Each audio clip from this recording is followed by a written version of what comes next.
जी, आपका अभिनंदन है न्यूज 18 पर। प्रचंड गर्मी है और आप 150 से ज्यादा रैली और रोड शो कर चुके हैं। माहौल क्या दिख रहा है देश का? देखिए, पूरे देश का माहौल मैं 5 चरण में और उसके 2 महीने पहले से लगातार घूम रहा हूं।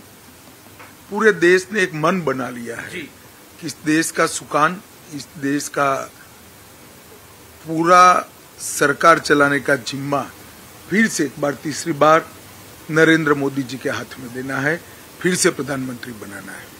लेकिन क्या इस बारी भारतीय जनता पार्टी को मेहनत ज्यादा करनी पड़ रही है? आपकी रैलियां भी ज्यादा हैं, प्रधानमंत्री के कार्यक्रम भी ज्यादा हैं, आपके रोड शो भी ज्यादा हैं, प्रधानमंत्री के भी ज्यादा हैं। इसके पीछे कारण?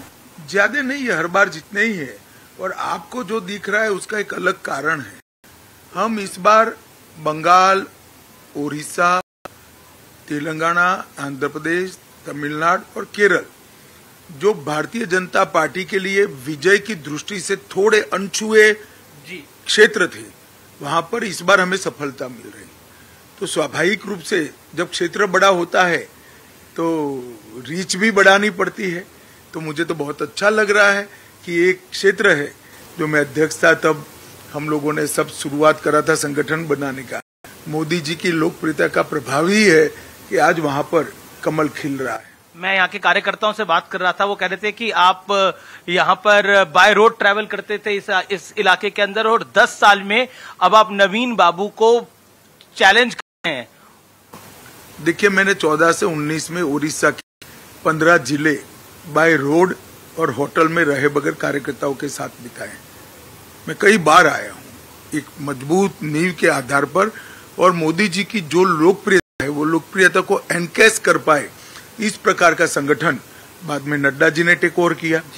तो इस प्रकार का संगठन जो है वो मुझे तो बड़ा आनंद है कि आज मोदी जी पर उड़िया जनता का भरोसा है, तेलुगु जनता का जो भरोसा है, वो देखकर मन में बहुत बहुत आनंद होता है। क्या आपको लगता है, क्योंकि आपने तेलुगु जनता की बात करी, तेलुगु स्टेट्स, ओडिशा, क्या आपको लगता है इस बारी भारतीय जनता पार्टी यहाँ एक बड़ा सरप्राइज देने वाली है? प्रधानमंत्री ने मेरे साक्षात्कार में भी बोला एक बड़ा सरप्राइज आएगा दक्षिण भारत से। क्या तेलुगु स्टेट से और ओडिशा से भी एक बड़ा सरप्राइज आएगा अमित जी? कोई सरप्राइज नहीं है, अब सर्वविदित है, मतदान हो चुका है तेलुगु स्टेट्स में। आंध्र प्रदेश में हमारी एनडीए की सरकार बनने जा रही है। उड़ीसा में भी हम पूर्ण बहुमत के साथ सरकार बनाएंगे, इसमें कोई किंतु परंतु नहीं है। और 17 सीटें लोकसभा की भारतीय जनता पार्टी जीत रही है। जी, पहले कुछ चरणों में मतदान कम हुआ, 5 चरण अब लगभग समाप्त हो गए हैं, मतदान थोड़ा कम दिख रहा है। क्या उसका इम्पैक्ट पड़ेगा? क्योंकि एक नैरेटिव बिल्डिंग हुई, उसका नुकसान भारतीय जनता पार्टी को पहुंच रहा है, ऐसा विपक्ष कह रहा है। नुकसान वगैरह तो कोई नहीं पहुंचता है।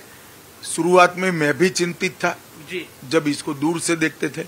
जब मेरा चुनाव पैक हुआ जी, मेरे मेरे खुद की कॉन्स्टिट्यूएंसी का, तब मालूम पड़ा कि कांग्रेस का वोटर निकल ही नहीं रहा है।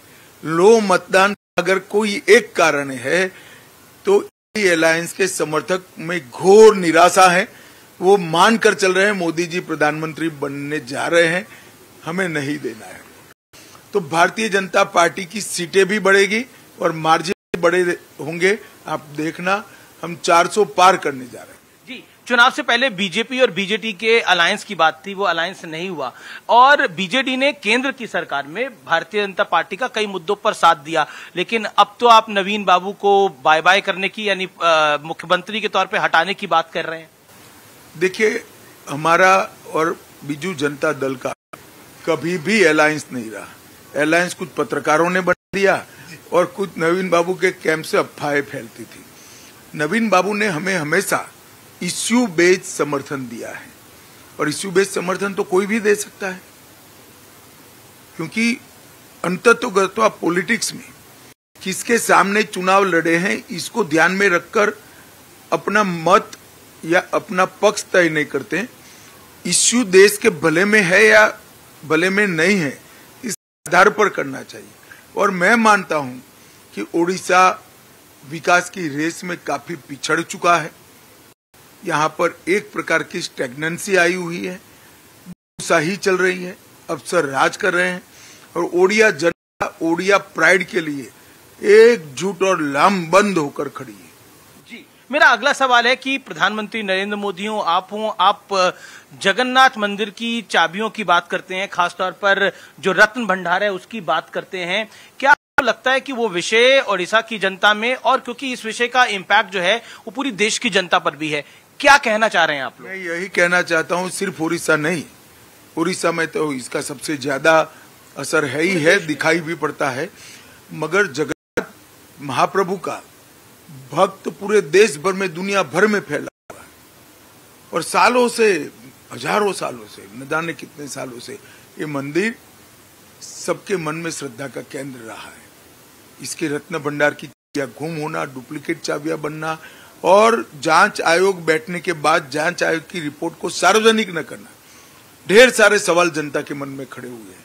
हमने हमारे घोषणा पत्र में कहा है कि हमारी सरकार बनने के एक ही महीने में हम एक जांच रिपोर्ट को सार्वजनिक करेंगे और रिजर्व बैंक ऑफ इंडिया से इसका वैल्यूएशन कराकर सार्वजनिक करेंगे। जी क्या